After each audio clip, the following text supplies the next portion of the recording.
दोस्तों मैं शिकार करना चाहती हूँ इस हिरन का। जी हाँ, बिल्कुल बढ़िया तरीके से। तो हमारे साथ रहिए और एंड तक इस वीडियो को ज़रूर देखिए ताकि आपको पता चल सके कि किस तरह शिकार किया जा सकता है। तो हमारे सामने फिक्स टारगेट है। ये टारगेट ने हमें देख लिया तो हमें चौकन्ना रहना होगा। ये बिल्कुल टारगेट हमारा फिक्स हो चुका है। तो अब हम छोड़ने वाले हैं तीर सीधा टारगेट पर।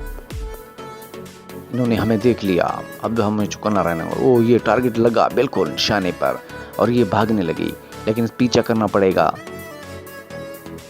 बिल्कुल फिक्स हुआ है टारगेट, मुझे खुशी महसूस होती है। तो चलिए दोस्तों, हमारा टारगेट जी है, बढ़िया बिल्कुल फिक्स निशाने पर लगा। तो इससे कहते हैं असली टारगेट।